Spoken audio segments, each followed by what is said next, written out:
Hello everyone, welcome to my channel GK gym ignite your brain. Friends, last class में हमने पढ़ा था archaeology के बारे में, यानी कि पुरातत्वों के बारे में, कि कैसे उनसे हमें हमारे इतिहास के बारे में जानकारी मिलती है। और आज हम पढ़ने वाले हैं एक ऐसे काल के बारे में जिसकी जानकारी हमें आर्कियोलॉजी से ही मिलती है ना। तो फ्रेंड्स, मैं बात कर रही हूँ प्राग ऐतिहासिक काल के बारे में, यानी कि प्री हिस्टोरिक एज के बारे में।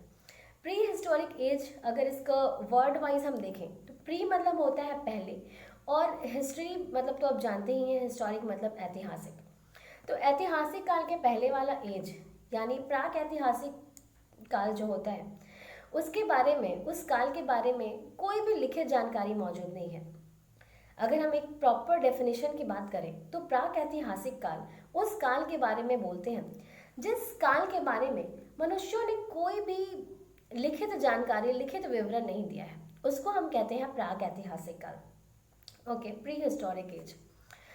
फ्रेंड्स, इस एज में हम देखेंगे पुरापाषाण काल के बारे में, मध्य पाषाण काल के बारे में और नवपाषाण काल के बारे में, यानी कि पैलियोलिथिक एज के बारे में, मेसोलिथिक एज के बारे में और नियोलिथिक एज के बारे में। इन तीनों एज के बारे में हम एक एक करके पढ़ेंगे।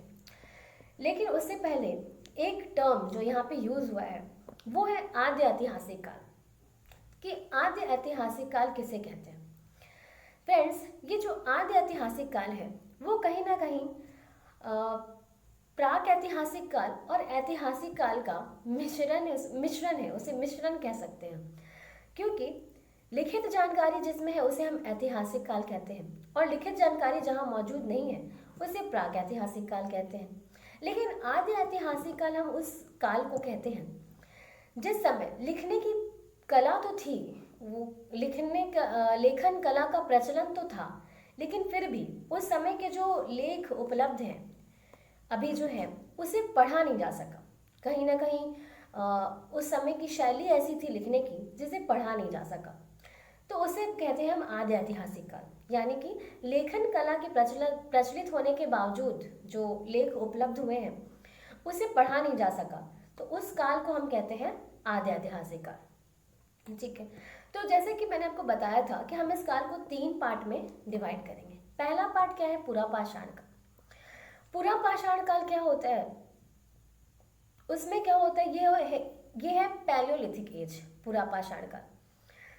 पुरापाषाण के बारे में जब हम पढ़ेंगे तो अभी हम पढ़ेंगे कि उसमें क्या क्या कृषि थी, उसके बारे में हम पढ़ेंगे कि उसमें कृषि थी कि नहीं थी, उसमें जीविका के साधन क्या थे, मनोरंजन कैसे किया करते थे लोग, किस किस चीज़ों का आविष्कार हुआ था उसमें, तो इनके बारे में हम पढ़ेंगे। तो अगर कृषि की बात करें तो कृषि तो थी ही नहीं पुरापाषाण काल में, कृषि का कोई ऐसा साक्ष्य नहीं मिला है पुरापाषाण काल के बारे में। उस समय लोग शिकार किया करते थे, अपने भोजन के लिए लोग शिकार किया करते थे, और यही जो था, ये जो शिकार था वही उनके मनोरंजन का साधन भी था। वो मनोरंजन भी करते थे शिकार करके। अब आपने इसके बारे में पढ़ा भी होगा, पहले भी पढ़ा होगा और मूवीज़ वगैरह में देखा भी होगा कि शिकार करना कैसे लोगों का शौक हुआ करता था। कभी बड़े बड़े जानवरों का शिकार करना, टाइगर्स का शिकार करना, मतलब पहले शौक हुआ करता था। फिर धीरे धीरे जब उनकी सोच बदली, जब उनको समझ में आया, तब फिर उन्होंने उसको धीरे धीरे बंद किया। तो वही था कि पहले पुरापाषाण काल में क्या था कि भोजन के लिए भी लोग शिकार किया करते थे और मनोरंजन के साधन भी उनका शिकार ही था। आग का आविष्कार जो था वो पुरापाषाण काल में ही हुआ था। अब क्योंकि आपने सबसे पहले पढ़ा होगा कि आग का आविष्कार कैसे हुआ था, तो 2 पत्थरों के घिसने से हुआ था। पत्थरों के घिसने से ही आग का आविष्कार हुआ था। तो लोग उस समय औजार तो बनते ही थे, पत्थर के औजार। पुरापाषाण काल के बारे में अगर आप देखेंगे तो आप पाएंगे कि उस समय पत्थरों के औजार होते थे। तो औजार, जाहिर सी बात है, लोग उस समय औजार इसलिए यूज़ किया करते होंगे ताकि शिकार कर सके, उनको सुविधा हो सके, या जानवरों से अपनी रक्षा करने के लिए ऐसा कुछ किया करते होंगे वो। तो पत्थरों के औजार पुरापाषाण काल में मिलते हैं। इनके बारे में कब पता लगा? सबसे पहले किसने देखा? तो रॉबर्ट ब्रुक्स फुट नाम के एक व्यक्ति, जिनका जिक्र इस किताब में है, कि रॉबर्ट ब्रूस फुट नाम के जो व्यक्ति थे, उन्होंने सबसे पहले पत्थरों के औजार की खोज की थी। स्फटिक जिसको बोलते हैं, स्फटिक औजार, उनकी खोज की थी। और कब की थी? 1863 में, 1863 में इन्होंने सबसे पहली बार पत्थरों के औजार की खोज की थी। ठीक है।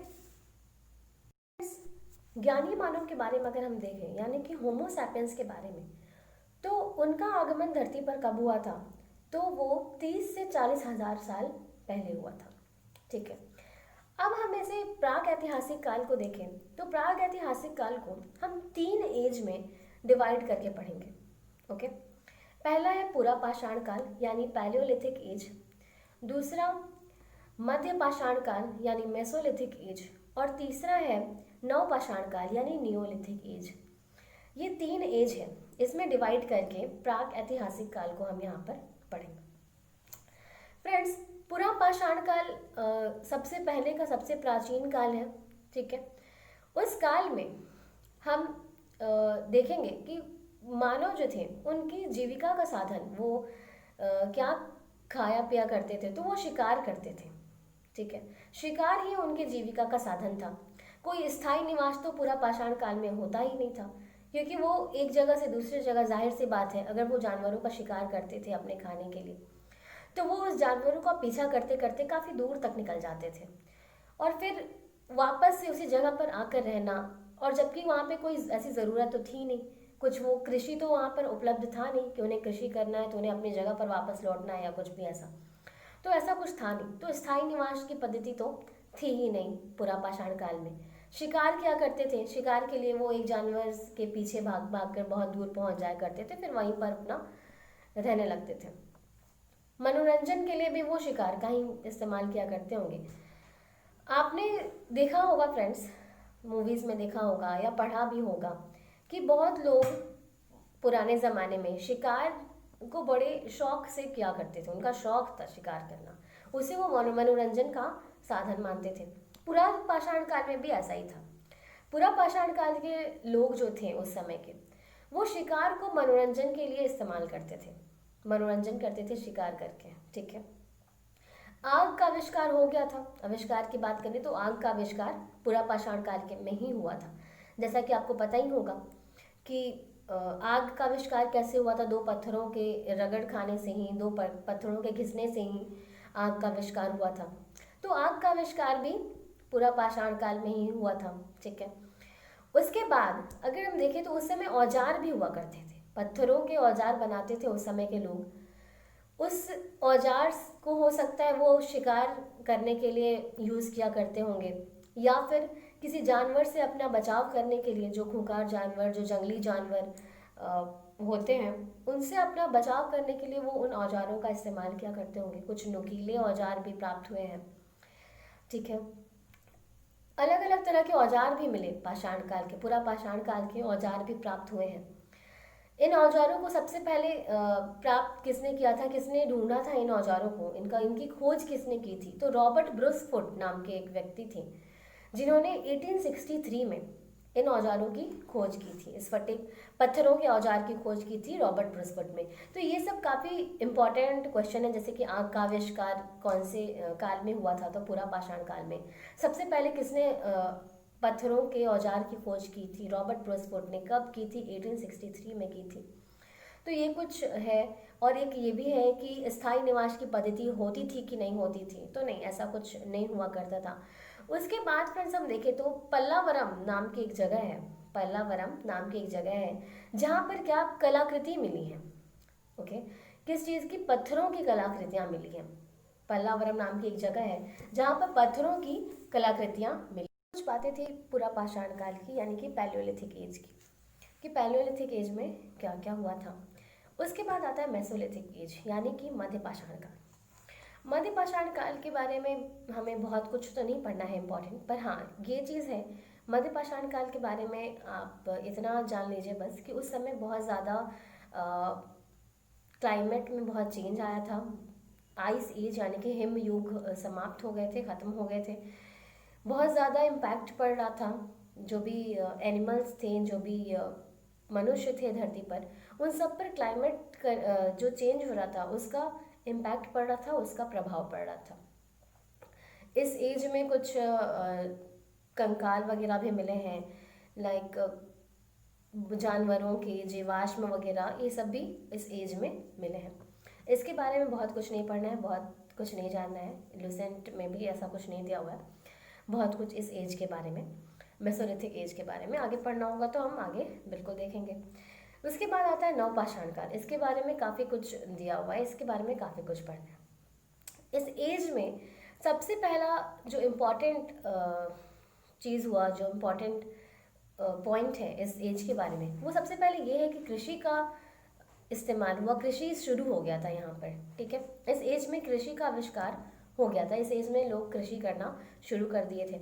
इस एज में पहिए का आविष्कार भी हो गया था, पहिए का आविष्कार भी नवपाषाण काल में ही हुआ। तो दो इम्पॉर्टेंट चीज़ के आविष्कार हुए। और दूसरी बात ये कि यहाँ पर स्थायी निवास की पद्धति भी शुरू हो गई थी, क्योंकि अब कृषि करने लगे थे लोग।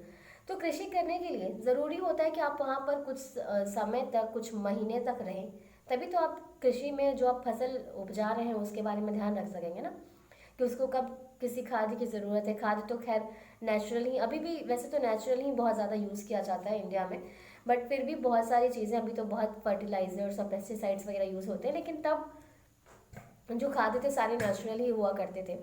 तो उसके बारे में क्या होता था कि बहुत ज़्यादा उस समय, क्योंकि नया नया आविष्कार हुआ था कृषि का, तो बहुत ज़्यादा जानकारी भी नहीं थी लोगों को।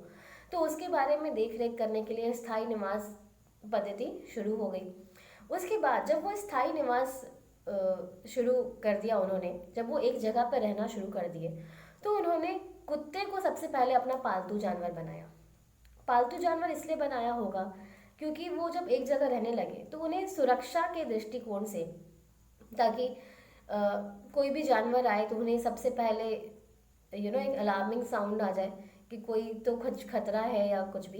जैसे आज भी तो लोग बहुत रखते ही हैं कुत्ते को, वैसे भी काफ़ी वफादार जानवर कहा जाता है, तो आज भी लोग रखते हैं कुत्ते को। तो लेकिन सबसे पहले कब रखा जाने लगा था? नवपाषाण काल। नवपाषाण काल से ही कुत्ते को अपना पालतू जानवर बना लिया गया था, तब से ही लोग कुत्ते के इतने शौकीन हैं, इतने प्रेमी हैं। ठीक है, तो नवपाषाण काल में ये हुआ। उसके बाद क्या था कि जब कृषि करना शुरू किया लोगों ने, तो सबसे पहले किस फसल को उपजाया था? तो वो पहली फसल कौन सी थी? वो थी गेहूँ।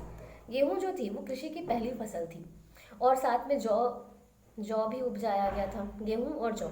लेकिन यूज़ करना कौन सा फसल सबसे पहले स्टार्ट किया था? तो चावल। गेहूँ और जौ को तो कृषि में सबसे पहली फसल माना ही जाता है, सबसे पहली फसल है ही, उपजाया ही गया था। लेकिन मनुष्य ने अपने यूज़ के लिए, अपने काम के लिए जो फसल सबसे पहले यूज़ करनी शुरू की, प्रयुक्त किया अपने यूज़ में, अपने इस्तेमाल में, वो था चावल। चावल को सबसे पहले मनुष्य ने यूज़ करना शुरू किया था। चावल का जो साक्ष्य मिलता है, अब क्योंकि हमने देखा था कि प्रागैतिहासिक काल में कुछ लिखित वर्णन तो है नहीं, कुछ लिखित विवरण तो है नहीं प्रागैतिहासिक काल में, तो प्रागैतिहासिक काल के बारे में हम कैसे बोल सकते हैं? कुछ साक्ष्य ही मिला होगा। तो हाँ, चावल का भी साक्ष्य मिला था। कहाँ से? कोल्डेवा से। कोल्डेवा नामक एक जगह है जहाँ से चावल का पहला प्राचीनतम, सबसे पुराने साक्ष्य जो थे चावल के, वो मिले हैं। ठीक है, मेहरगढ़ नाम की भी एक जगह है, जो कि अभी पश्चिमी बलूचिस्तान में है वो जगह। तो मेहरगढ़ जो जगह है, वहाँ से सबसे पहले जो थे वो अनाज उत्पादक क्षेत्र, जो प्रोड्यूसिंग एरिया था, वो मेहरगढ़ था। और वहाँ से सबसे पहले जो थे वो कृषि का प्रथम उदाहरण माना जाता है, उसको प्रथम एग्जाम्पल माना जाता है वो कृषि का। वहाँ से कृषि के होने का, वहाँ से प्रोड्यूस होने का बहुत ही ज़्यादा ऐसा माना जाता है कि वहाँ मेहरगढ़ को उदाहरण माना जाता है। ठीक है, तो ये थी हमारे तीनों एजेस की बात, पैलियोलिथिक एज, मेसोलिथिक एज और नियोलिथिक एज, यानी कि पुरापाषाण काल, मध्य पाषाण काल और नवपाषाण काल के बारे में ये तीनों बातें थी। तो ये चलिए एक बार हम कोई देख लेते हैं कि हमने इन तीनों काल में क्या क्या पढ़ा था। पुरापाषाण काल में हमने क्या पढ़ा कि उनकी स्थायी निवास की कोई पद्धति नहीं थी, वो स्थायी निवास नहीं करते थे। जीविका के लिए वो शिकार पर निर्भर करते थे, और शिकार पर निर्भर करते थे तो जाहिर सी बात है एक जगह से दूसरे जगह वो चले जाते थे किसी भी जानवर का पीछा करते करते, तो स्थायी निवास नहीं करते थे। मनोरंजन के लिए भी वो शिकार का ही यूज़ किया करते थे, मनोरंजन का साधन था शिकार उनका। उसके बाद क्या हुआ, आग का आविष्कार कब हुआ, पूरा पाषाण काल में ही आग का आविष्कार हुआ था। कुछ औजार मिले हैं, पत्थरों के औजार मिले हैं पूरा पाषाण काल के, और उसे सबसे पहले किसने देखा था, रॉबर्ट ब्रूसफोर्ड नाम के व्यक्ति थे। उन्होंने 1863 में पूरा पाषाण काल के पत्थरों से बने औजार जो थे उनकी खोज की थी। उसके बाद हम मध्य पाषाण काल यानी मेसोलिथिक एज के बारे में देखें तो उसके बारे में हमने बताया था आपको कि बहुत ज़्यादा उसके बारे में कुछ नहीं दिया हुआ है, नहीं पढ़ना है उसके बारे में। इतना बस देखना था कि उस समय क्लाइमेटिक कंडीशन बहुत चेंज हुए थे, बहुत ज़्यादा चेंज आया था क्लाइमेट की कंडीशन में, जिसका इम्पैक्ट, जिसका प्रभाव यहाँ पे धरती पे रहने वाले मनुष्यों और जानवरों पर बहुत ज़्यादा पड़ा था।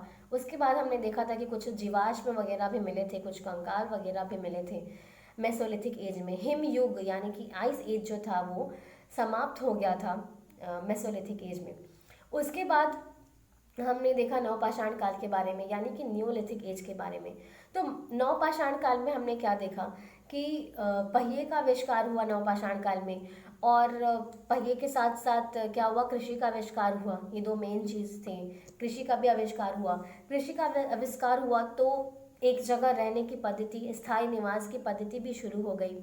लोग एक जगह रहने लगे। जाहिर सी बात है, जब वो कृषि करेंगे तो कृषि करने के लिए आपको कुछ महीनों तक तो एक जगह रहना ही पड़ेगा, ताकि उसमें किस खाद की ज़रूरत है, कितना कब पानी, प्लांटेशन की ज़रूरत है, उसमें पानी वाटरिंग करने की ज़रूरत है, तो उसके लिए एक जगह रहना तो आवश्यक ही था।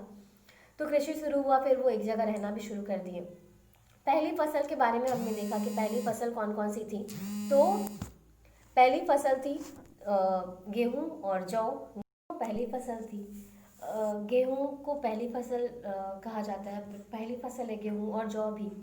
उसके बाद सबसे पहले फसल जिसको मनुष्यों ने अपने यूज़ के लिए प्रयुक्त किया वो था चावल। चावल को मनुष्य ने सबसे पहले यूज़ करना शुरू किया। तो ये दोनों दो चीज़ें हैं। पहली फसल जिसे उपजाया गया, उगाया गया, वो तो गेहूँ था। उसके बाद जो पहली फसल जिसका यूज़ किया गया मनुष्यों के द्वारा, तो वो क्या था, चावल था। अब साक्ष्य कहाँ कहाँ से मिले हैं, तो साक्ष्य, चावल का जो साक्ष्य है वो कोल्डेवा नामक एक स्थान है, वहाँ से चावल के साक्ष्य मिले हैं। और मेहरगढ़ नाम की एक जगह है। मेहरगढ़ कहाँ है, पश्चिमी बलूचिस्तान में है। तो मेहरगढ़ ये जो जगह है वहाँ से कृषि का उदाहरण मिला है, राइट। कृषि का उदाहरण मिला है मेहरगढ़ से कि कृषि हुआ करता होगा। जैसे कि हमने प्रागैतिहासिक काल के बारे में बताया ही, ये प्रागैतिहासिक काल में कुछ भी ऐसा लिखित विवरण नहीं मिला है। इसके बारे में हम जो भी जानते हैं वो साक्ष्य के अनुसार ही जानते हैं कि किस किस चीज़ों के साक्ष्य मिले हैं, कौन कौन सी चीज़ें प्रेजेंट थी उस समय, क्या क्या चीज़ें हुआ करती थी और क्या क्या चीज़ें नहीं हुआ करती थी। ये सब हम साक्ष्यों से ही जान पाते हैं। उसके बारे में अगर नगरों के बारे में देखा जाए तो मोहनजोदड़ो जो था, मोहनजोदारो या मोहनजोदड़ो कहीं कहीं पे लिखा होता है, तो वो सबसे पुराना, सबसे प्राचीनतम नगर माना जाता है मोहनजोदारो। तो उसके बाद क्या होता है कि इसको सिंधी भाषा में मृतकों का टीला कहा जाता है मोहनजोदारो को। मृतकों का टीला, सिंधी भाषा में मृतकों के टीला को मोहनजोदारो कहते हैं, ठीक है। दो और नगरों के बारे में बताया गया है। एक तो है इनाम गांव और दूसरा है भीमबेटका। तो इनाम गांव क्या है, इनाम गांव ताम्रपाषाण यानी कि कॉपर एज का गांव, सबसे बड़ी बस्ती या सबसे बड़ा गांव ऐसा था। कौन सा, इनाम गांव। और दूसरा जो दिया हुआ है सिटी का नाम वो है भीमबेटका। भीमबेटका के बारे में आप अभी भी सर्च करेंगे तो आप देखेंगे कि वहाँ पर पत्थरों पर कैसे पेंटिंग्स वगैरह की जाती थी, ठीक है। शैल चित्र जिसे हिंदी में कहते हैं, पत्थरों पर जो पेंटिंग किया जाता था, उसका बहुत अच्छा उदाहरण है। उसके लिए प्रसिद्ध था भीमबेटका जगह था।